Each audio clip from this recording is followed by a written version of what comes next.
जिन्होंने ये कथा में अपना मुख लगाया हुआ है। तो प्यारे बंधुओं, जैसे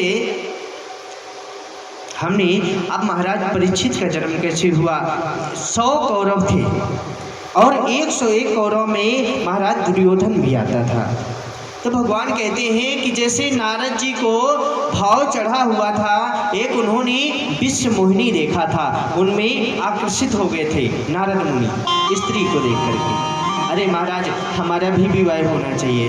अब भगवान के पास गए तो एक को इधर भगवान ने एक को लड़की रिजेक्ट कर दी और एक को लड़का रिजेक्ट कर दिया, दोनों छल कपट लेके गए होते। उधर नारद, इधर शूर्पणखा भी भगवान राम के पास आई हुई थी।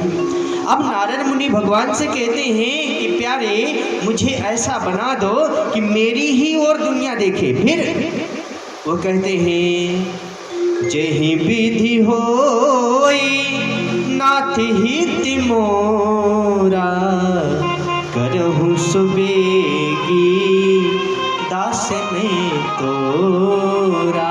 यानी प्यारे जिस विधि होय नाथ हित मोरा, यानी भगवान से कहते हैं कि जेहि विधि नाथ होय हित मोरा वही काम करो।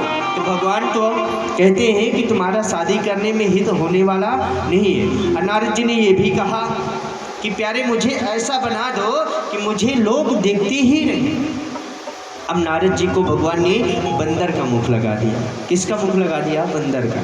अब नारद जी की ओर जिस तरफ जाए तो नारद जी को और सभी देखे। अब नारद जी को ये लगा मैं कितना सुंदर हूँ, मेरी ही ओर सब देखे। अब सखियाँ देखें तो हंसे।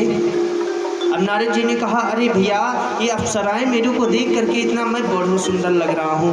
और नारद जी ने दर्पण नहीं देखा था। फिर इसके बाद जब स्वयंवर होने लगा विश्व मोहिनी का, वहाँ इत्यादि इत्यादि करके देव और राज गए। वहाँ हमारे गोविंद भी पहुँचे। जैसे हमारे गोविंद मैया वहाँ पहुँचे ना, तो नारद जी भी वहाँ सभा में बैठे। तो सखियाँ जो बरमाला लेके आए, तो जो उनकी विश्व मोहिनी की सखी सहेली थी ना मैया, वो खूब हंसे। और नारद जी सोच रहे हैं कि ये हमें देख करके आकर्षित हो रही है, इसलिए नारद जी खूब महाराज जो हैं खुश हो रहे हैं अंदर अंदर। फिर इसके बाद जब स्वयंवर हो गया, वहाँ गोविंद पहुँचे।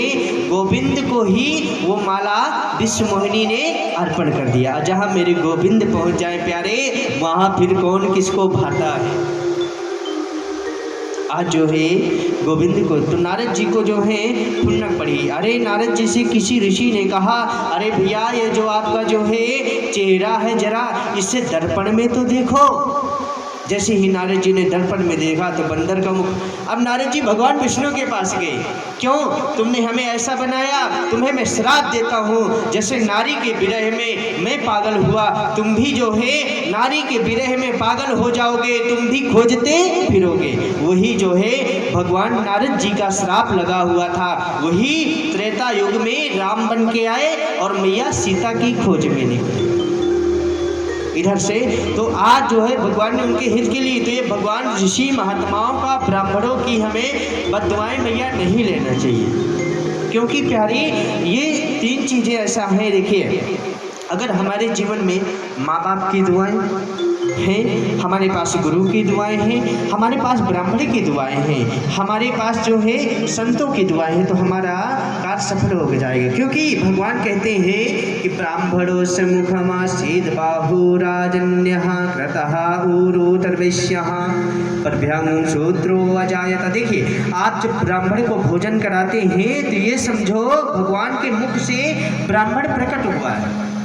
अब आप ये बात मत सोचना कि भाई पंडित जी लोग हैं लिफाफे के लिए, हम पंडित हैं इसीलिए बोल, नहीं, ये शास्त्रों का वर्णन है। भगवान स्वयं कहते हैं कि ब्राह्मणों से मुखामा, भगवान कहते हैं कि अगर आप ब्राह्मणों को जिमा दिया तो मेरे मुख में ही डायरेक्ट प्राप्त होता है।